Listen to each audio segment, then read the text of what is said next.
Bernard History Lecture Series. I'm Curtis Manning. I think it's going to be a great night tonight. With this History Lecture Series, which is the third Monday of each month, we are tracing the history of St. Bernard Parish from the prehistoric times all the way to the present. And so hopefully by the end of all this, we'll have a great compilation. We're finally into some of the meat of the history. We have previously gone into prehistoric times and then some early stuff. Tonight, I'm very happy to report, we get into just on the beginnings of actual St. Bernard. So the period from about 1718 to 1778. And we're going to prepare when New Orleans was founded up until the second or two before the Isleños actually arrived to make it the real St. Bernard Parish. And we have the greatest expert to do that. I'd like to introduce you, Mr. Bill Hyland. Well, thank you all. It's so good to be here tonight and to be recovering from bronchitis. Yes, indeed. And of course, you know, when you are Spanish and French and Irish, that's a terrible combination I have, you know. And you have cabeza dura, and you don't go to the doctor, you pay the consequences. So anyway, but it's so nice to be here tonight and to be able to speak here at the Merrow Foundation property. Just so you all will know before I actually launch into our presentation, for many years, our great good partners have been the Merrow Foundation at Los Isleños Museum and our Isleños Society.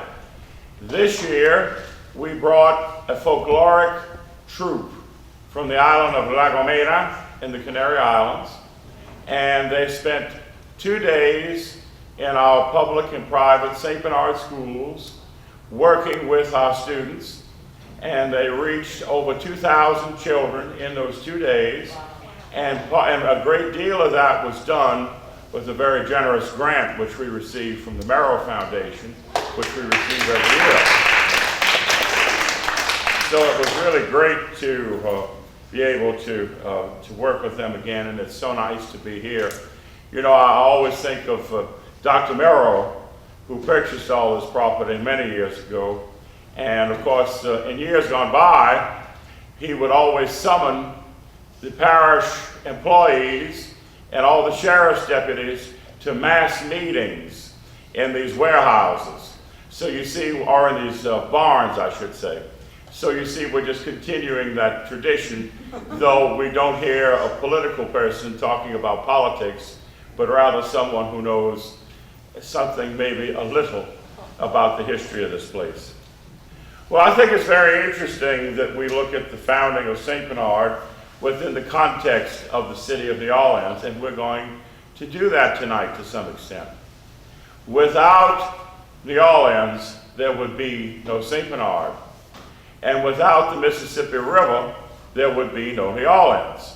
So how appropriate is it that we should be here tonight in this Mississippi River Observatory building to see our raison d'etre, our reason for being. And so, you know, when the French came to this area, they first settled at Mississippi. Then they established the capital at Mobile, what is today Mobile, Alabama.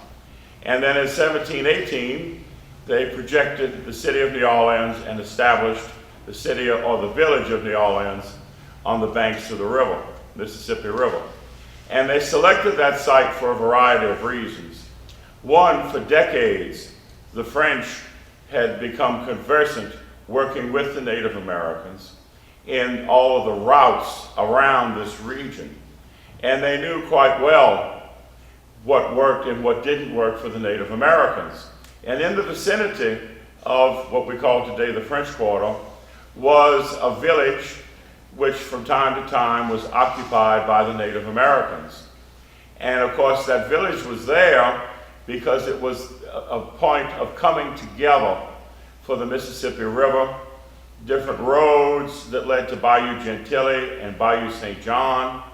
Across the river, there were bayous that led to the Gulf of Mexico, so that it was a very important place for people.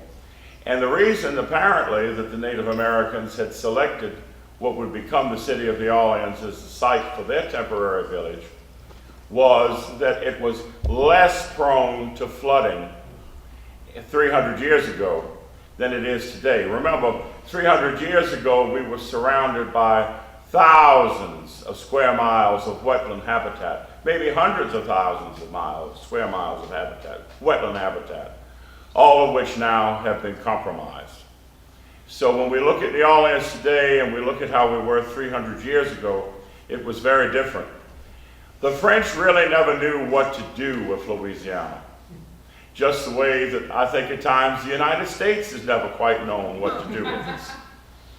But in any event, they did know this much. They knew that whoever controlled the mouth of the Mississippi River controlled the Mississippi Valley. And they knew that the best choke point to establish that control was the site that would become the city of New Orleans. So that's why the city was so very important, and that's why all this area evolved as it did.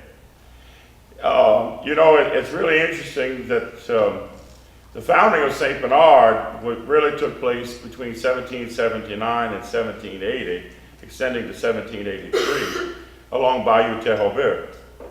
The Mississippi River corridor, where we are now, was settled between 1721 and 1759, and it extended from modern Araby to Violet.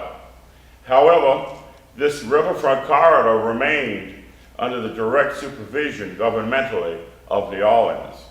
The sole identifying place names along this stretch of river were Pointe Saint-Antoine, St. Anthony's Point, named for Antoine de Chateauguay, one of the younger Lemoine brothers, and of course, Détour aux Anglois, or Détour des Anglais in more modern French, English Turn.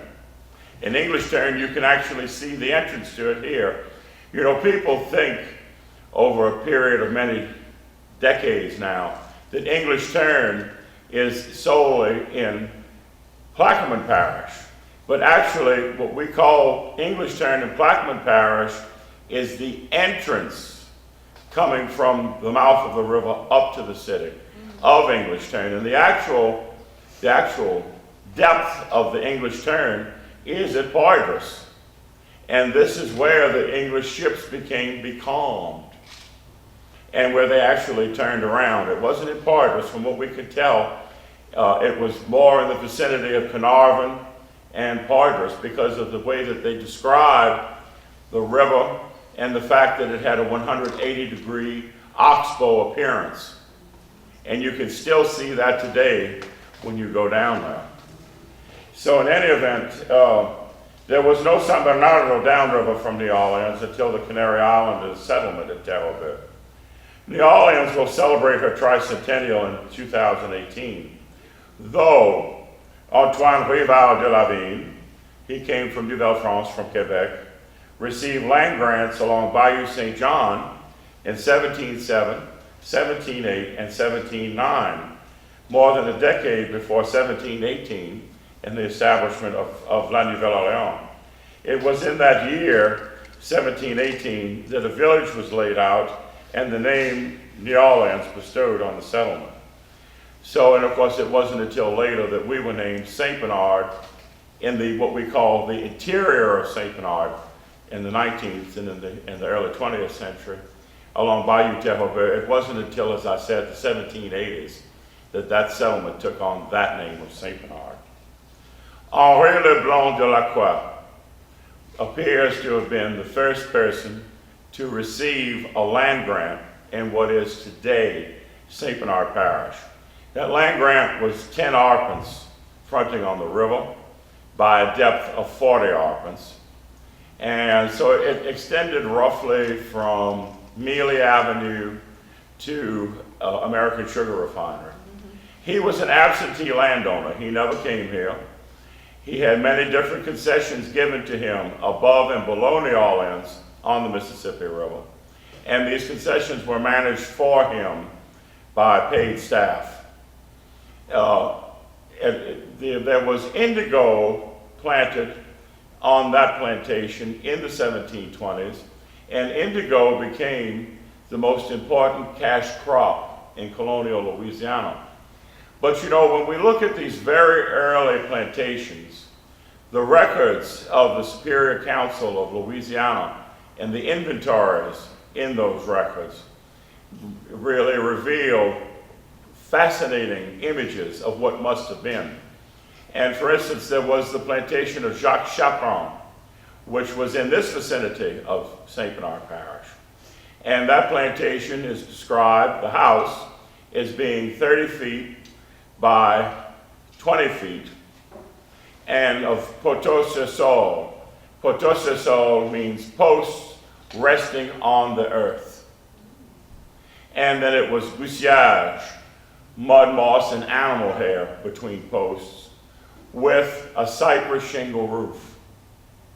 So you can imagine how primitive it was to live here then.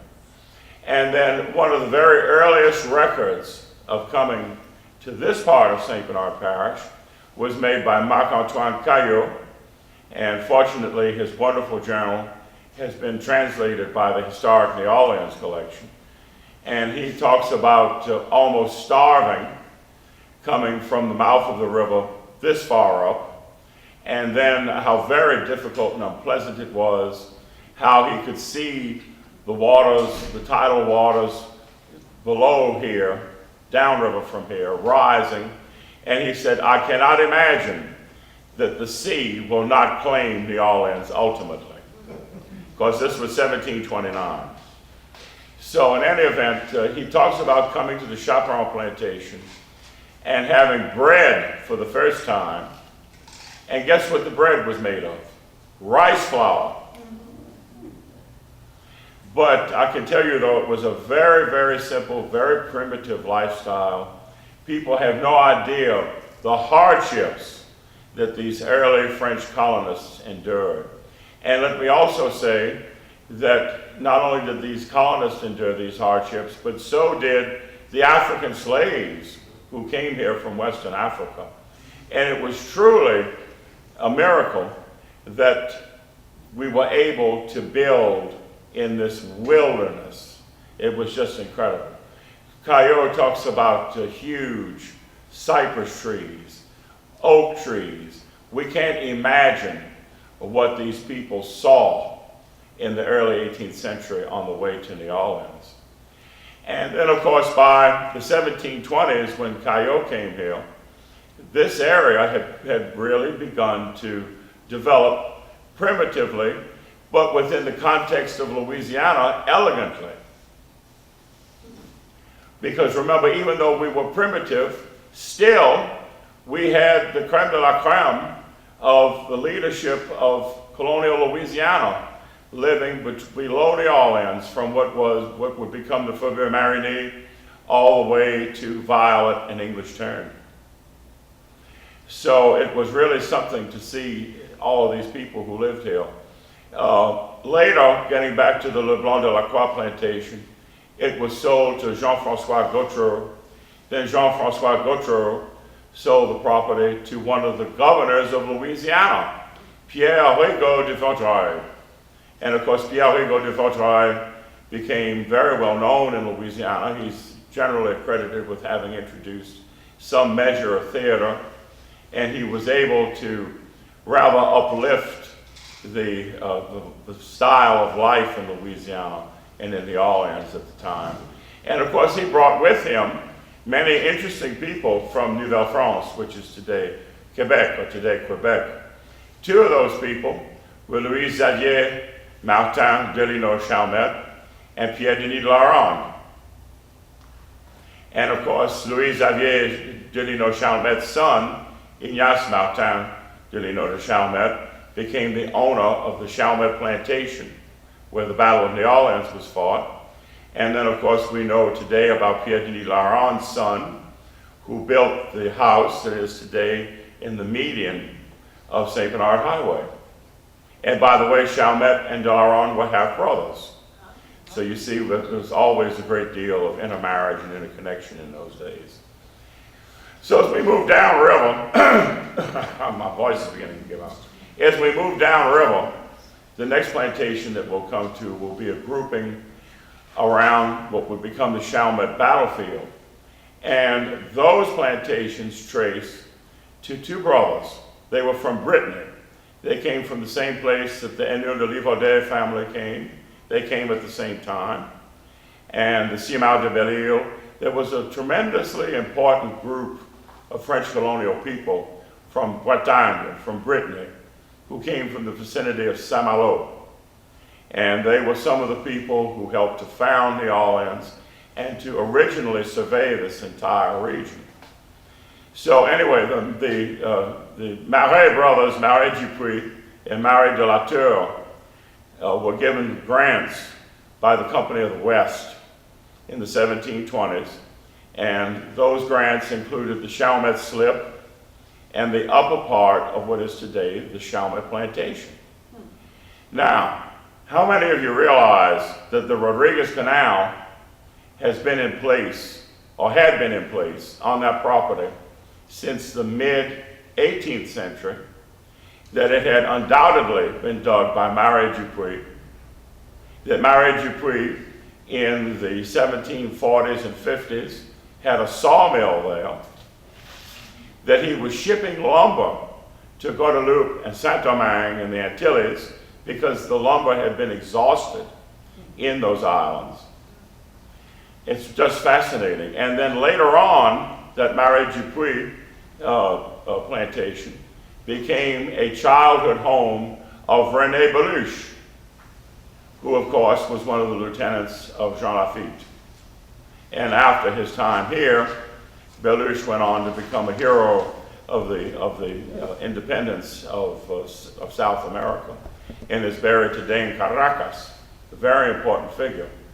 But how many people knew that even he was connected to the Chalmette battlefield as a child? It's just fascinating. In the 1720s, Pierre Marais de la Tour, who was Jean Marais Dupuis' brother, he succeeded in cultivating indigo and making indigo dye for the very first time in Louisiana. It was done there at the Chalmette Plantation in 1723, and also at one of Bienville's plantations, I think the one that is today Algiers Point. And of course, indigo had been known to the Egyptians as a plant that was used to make blue dye, and of course, that's why we have indigo blue. As we proceed downriver, we come next to the plantation that had been granted in the 1720s to Francois de Monville, who had been born in Nouvelle-France in Quebec and came to Louisiana in 1702, and then came to New Orleans in 1722, where he was made captain of the city. He died in 1728, and he was buried in St. Louis Cathedral. His widow married Ignace Francois Brutin, and from that marriage descend the families of Chalmette, Denis-Laurent, and Pontalba. So you see, there's a lot of substance here tonight, forgive me. And all in the 1750s, 60s, 70s. Of course, you know, there were always different problems. And for many years, the widow Monville, who was the daughter-in-law of the original grant holder, she was Françoise Denis of Jupal. She intensely disliked her neighbor, who was Geneviève Le Sassier, Madame Le Sassier. So they were always fighting over fence lines, fighting over poultry, fighting over livestock, fighting. You see, we can come by it naturally. But anyway, ultimately, her son Pierre tired of her fighting with Madame Le Sassier. So he bought the plantation from her, and he moved her to Poydras. And she was much happier there, I'm happy to say. But that's another discussion. Years later, Chalmette purchased that plantation from his aunt, from Françoise de Marigny de Monville, and from his first cousin, Pierre-Philippe de Marigny. And what had happened to Chalmette, he had been born in New Orleans in 1755. He had been trained as a member of the French military. He later entered the Spanish military. He was made commandant of the Arkansas post, and he made a good deal of money in fur. His wife, who was a Virgin, tired of being in Arkansas. She said it was much too primitive, and she was very concerned that her daughters were running about in their bare feet. So that made the determination that he retired from the Spanish military, and he came to New Orleans, and then he purchased that property. And then later he purchased the Pierre-Marie de la Tour property, and that became the Chalmette plantation at the time of the Battle of New Orleans. Moving downriver from there, where the St. Bernard Port Authority is today, more or less, that had been, in the colonial period, the plantation of François Fleuriot. François Fleuriot was the Attorney General of the province of Louisiana. And then later, his son-in-law, Francesco Maria de Reggio, inherited the property. And it was a Reggio tract of land until the early 19th century when the Bienvenu family purchased it. Then as we move downriver, we come to Denis de Laron's plantation. And that plantation had been granted in the 1720s to Jean Sauvigny. And he also had an indigo plantation there. Later, he sold the place to Jean Balthazar de Pontefract, and he was the Chevalier de Mazon. And today we know about Mazon from the city of New Orleans, where there's a street that we mispronounce, Maisant. But anyway, Mazon, though, had a very large indigo plantation there, and had a very large house there. And there's been some supposition for many years that perhaps the ruins of the De Laron house are the ruins of this mid-18th century house. We'll never know at this point. Later, Mazon sold the property to Louis de Barret. Louis Barret was the father of Etienne de Barret. And interestingly enough, in the 1760s, Barret and Mazon both experimented there with the granulation of sugar, sent samples of it back to France, but it had returned to syrup by the time it reached there. Oh. And then, of course, Mazon and Barret made a big mistake. They decided that they would side with the French people who had been in power here in the 1760s with Lafrenière and with Noyon de Bienville. So while they were not executed, the property was confiscated. And then it was sold to a very important Spaniard, a very important Spanish military officer who became very well known in Louisiana. His name was Bartolome McNamara. And he had actually been born in Ireland and had been educated by the Spaniards and did become a very highly respected Spanish military official. So then as we move downriver, the next plantation belonged to the Ursuline nuns. You know, we all know about the Couvent des Ursulines on Condé Street, on Charter Street in New Orleans. But how many of us realize that the plantation that they used to sustain the population of the convent in terms of planting crops and having revenue from indigo, they had slaves there, having revenue from lumber, all of that came from this plantation. And then, of course, the plantation remained in the possession of the Ursulines until the 1770s, and then it changed hands many times. Below that became the plantation of the Cagnon family. And you heard me mention Rival de la Vigne at the beginning of this rambling discourse. Well, Rival de la Vigne's grandson-in-law was Huchet de Cagnon, René Huchet de Cagnon, who was another one of the Breton French who came here in the colonial period. And again, he had an indigo plantation there. And then as we go downriver, there's a series of very important plantations until we get to what would become Parish. And then Parish had presented a problem to the French in terms of its being granted. 3,000 years ago, the river made an abrupt turn at Parish, and it followed the course of what we recognize today as Bayou Terrebonne. So that was, thousands of years ago, the main channel of the Mississippi River. By 250 years ago, that course had become a distributary of the river when it was in flood stage.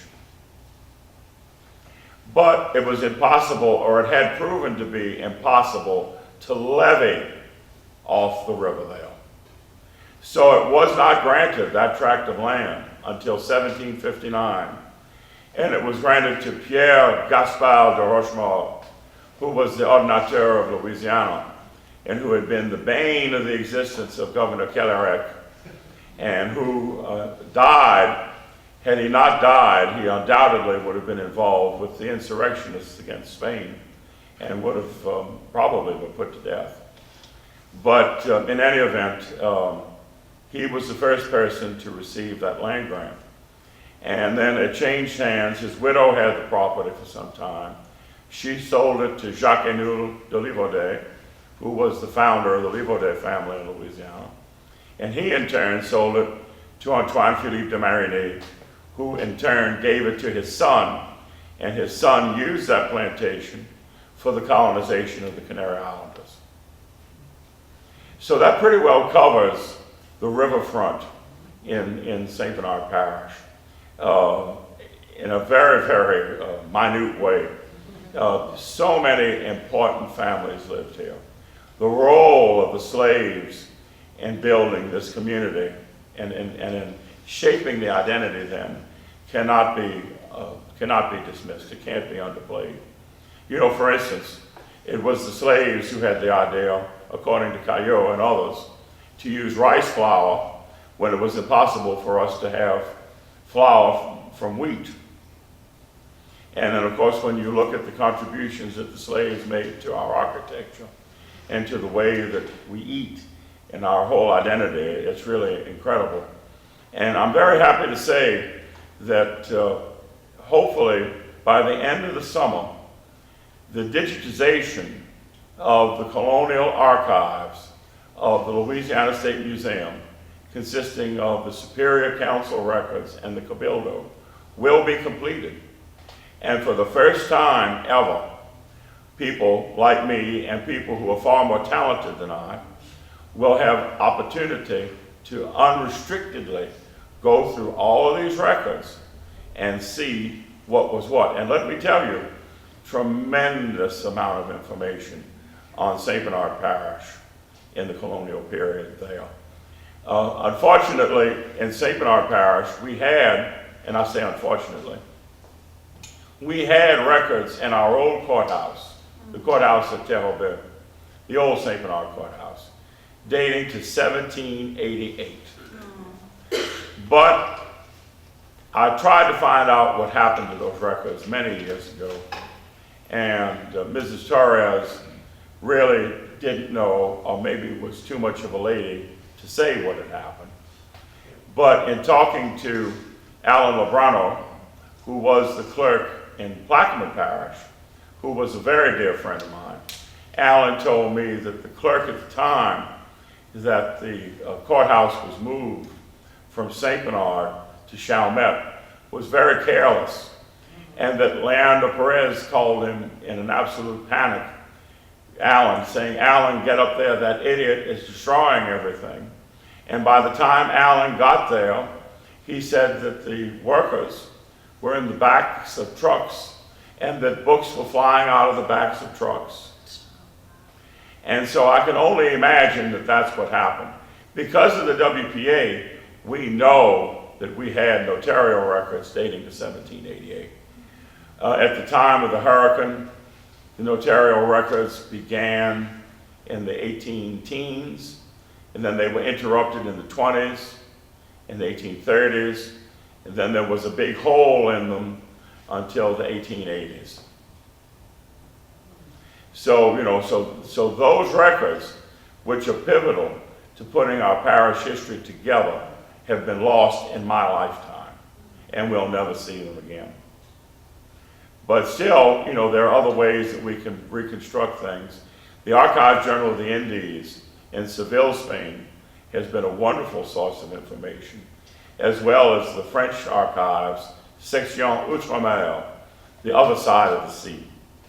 And that's what we are to them, the other side of the sea. But it's a great collection of documents there as well. So I've been trying to mine these things for many years and had some success. Of course, in Katrina, I lost a lot, like all of us did in this room. And but gradually we're beginning to put things together again. So what can I do to answer questions from you all? Do you have any questions? Yes. So basically, what became St. Bernard up to the time that you described was just simply a long array of plantations. There Right. was no actual community or town or anything No. like that. No. The first township was called La Concepcion, because so many of our ancestors had come from Tenerife, and the Virgen de la Concepcion is the patroness of La Laguna, where many of the people came from in Tenerife. And so we were first La Concepcion, then we were San Bernardo del Torno, then we were San Bernardo de Nueva Galvez, and then finally in 1784, then we were San Bernardo del Torno, St. Bernard of the Turn, because of English turn. And then finally in 1784, Martin Navarro, who was the intendant of Louisiana, said, Marigny recommends that we call it St. Bernard, and let's just do that.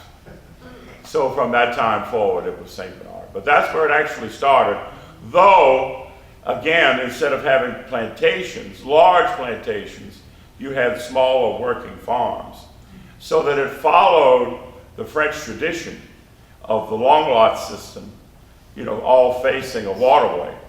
But what made it different was it had a name, it had a commandant, it had notarial records, it had legal proceedings, taxes were collected, roads were maintained. That's how, in our opinion, you date, the beginning of a town. And similarly, the same things happened in the Orleans, but earlier. So you had a question. Yes, I thought that the Chalmette plantation had actually been where Chalmette High School is. No, that was, at the time of the battle, that was Lacoste. It belonged to Pierre Robin de Lacoste. And then that had been the Ursuline nuns. There are any number of really fascinating records that the nuns themselves have in their archives, as well as in the Superior Council. And there was one particularly nasty lawsuit between the Chevalier Mazon and the nuns over who owned a corn patch. But in those days, to give you some idea of how Louisiana was, in those days, very often there was no specie coming from France. So the governor of Louisiana would have to secure permission from the French authority to borrow Spanish silver as the legal currency in Louisiana. That began in the 1740s. And you can see in the 1760s, in different litigation, you can see the currency that was in place. And I'll never forget seeing this currency, and you can still see it there. There were decks of playing cards, and the Queen of Hearts was good for a carriage ride, and the Ace of Spades was good for one loaf of bread. And it's endorsed by Foucault, who was the ordonnateur of Louisiana at the time.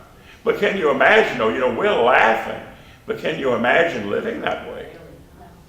And food was, one of the things we do find going through the inventories, these old Louisianians even the free people of color loved to dress expensively.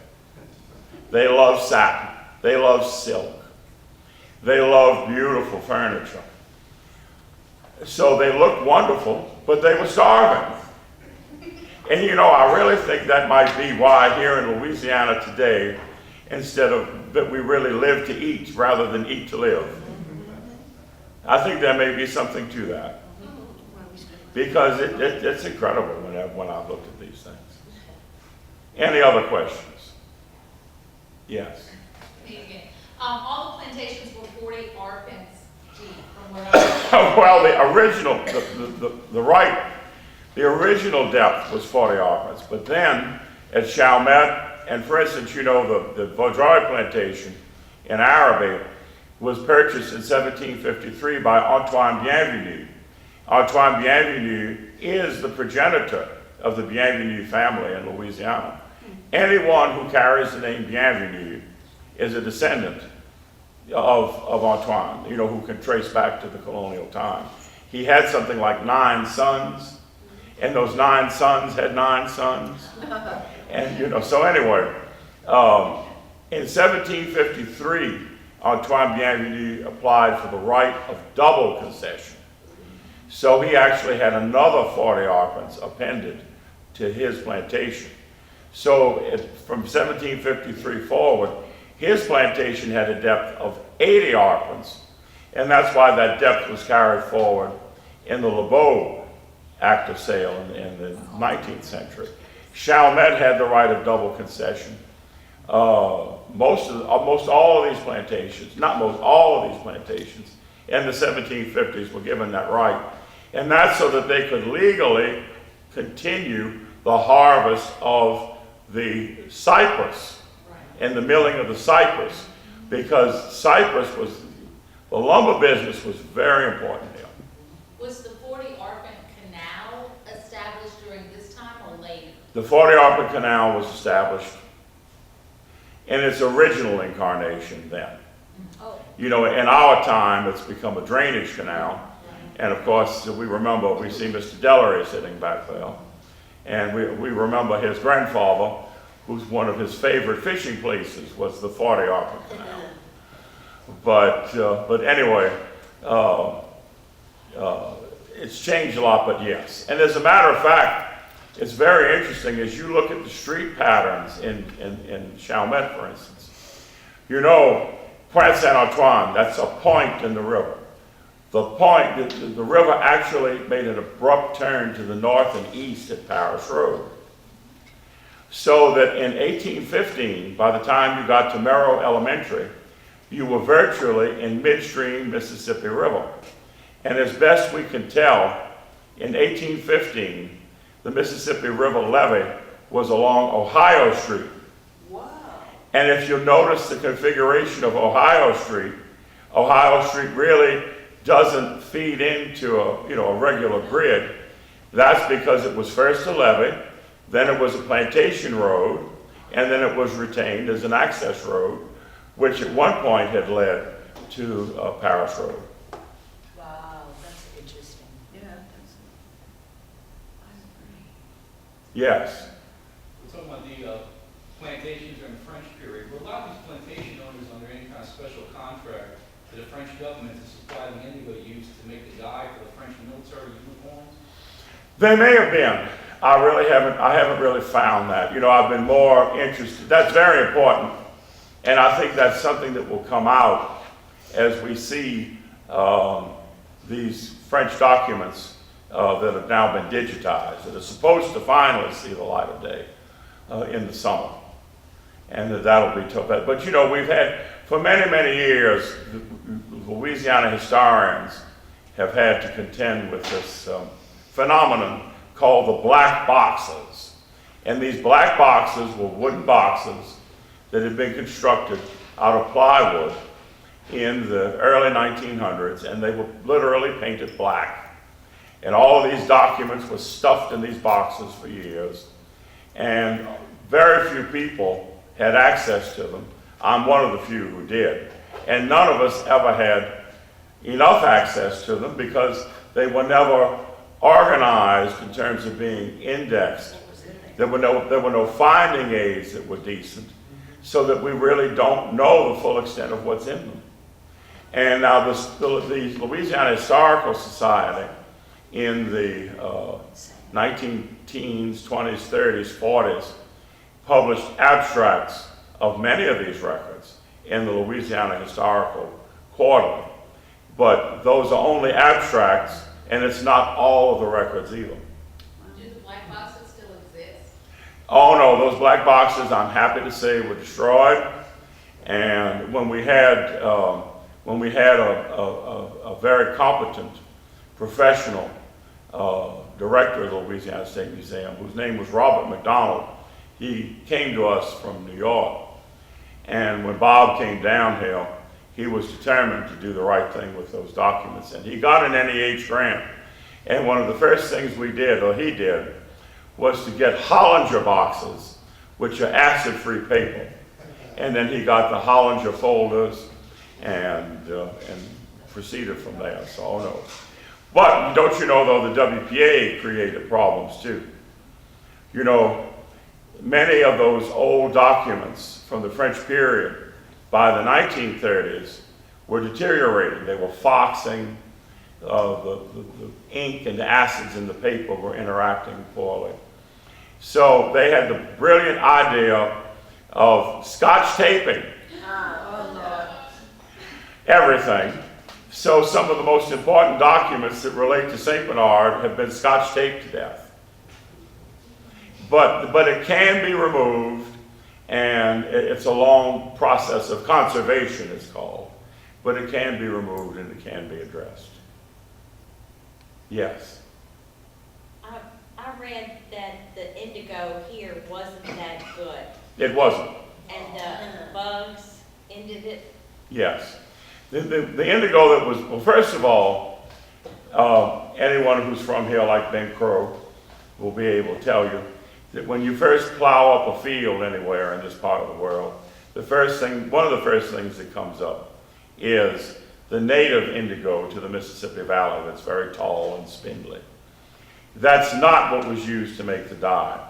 The indigo plant that was used to make the dye was brought here from Saint-Domingue, which is today Haiti. But what happened, the climate here is very different than the climate in Haiti and Saint-Domingue.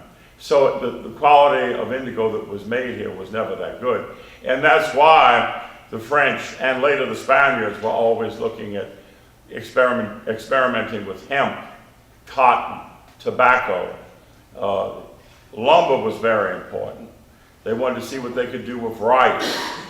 It was, they never stopped in the things that they did until sugar. And that seemed to be the thing that was most successful, and that certainly brought Louisiana fabulous wealth in the 19th century. Was the process of making indigo pretty brutal? It was horrible. When you read the accounts of it, there were multiple vats that were set in a row, and they would allow the indigo to rot, and then they would somehow extract the sediment at the bottom to the next pot, and then it would rot. And the slave mortality rate, and also the mortality rate amongst the white colonists who worked with indigo, was catastrophic. It was just horrible. Flies, stench, it was despicable. Yes. Did they practice reforestation back in those days? Actually, yes, they did. And that was one of the things that Livaudet and other people were, the original Livaudet, they were all very interested in, was the reforestation. Just like one of the things that I'll never forget reading, Jacques-Émile de Livaudet was made a knight of the Order of St. Louis in the 1750s by virtue of his service to the establishment of New Orleans. And he was one of the first captains of the port of New Orleans. In his memoir, asking for or justifying the award, he mentions how frustrated he was that he believed that the force of the river could be used to scour out its mouth. In other words, more than a century before Eads, he already had the idea.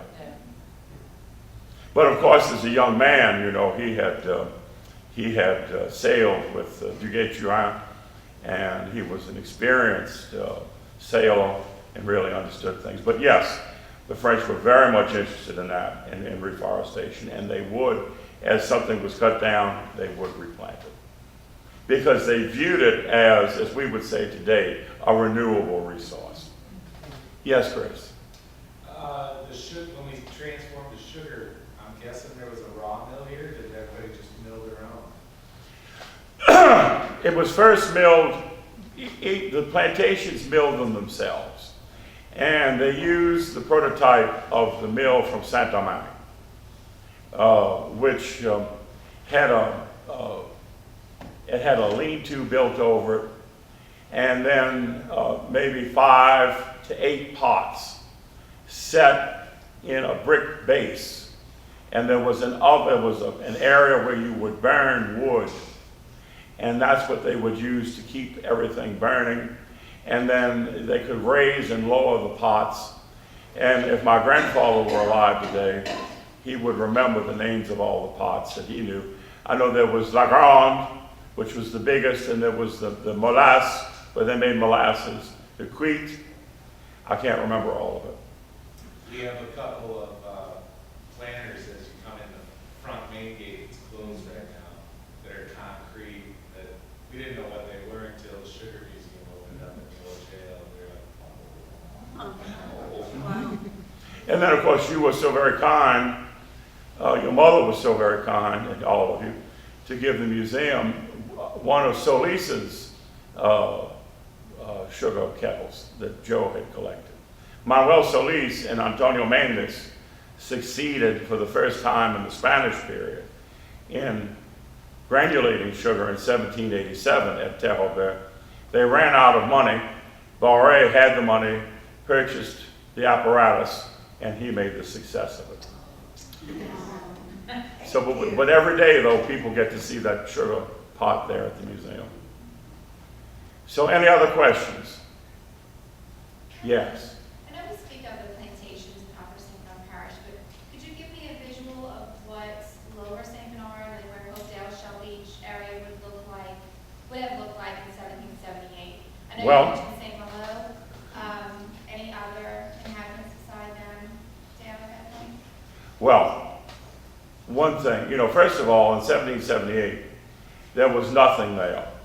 In the donation of the land that became St. Bernard from Pierre-Philippe de Marigny to King Charles III of Spain, the land is described as tierra vacante y virgen, vacant and virgin. So that means no one living there, nothing there, huge oak forests, huge cypress swamps. By the 18th century, on the shores of Lake Borgne, already the marrons, or what we later call the cimarrones, the runaway slaves, they were already living there. Of course, the Native Americans had continued to occupy traditional areas such as Magnolia Mound and Saint-Malo. Remember, Saint-Malo is a prehistoric Native American site. It happens to be named for the runaway slave who established his colony there in the late 1780s. But we found shards of pottery and different evidence there at Saint-Malo that dates it at least 15 to 1900 years ago. Well, thank you. All right, that was fantastic. Yeah, one more hand for Mr. Hyland. Exactly a good chapter in our ongoing history. So that'll be great.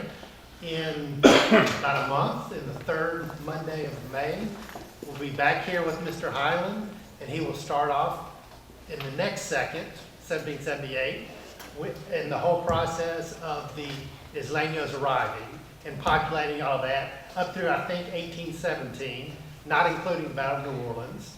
And then I think in 1817 is when all the rest of the parish that we think of the parish today, Violin on down, becomes part. And then, of course, that'll be the next story. All right, so thank you so much for coming, and I hope to see you next month. Thank you.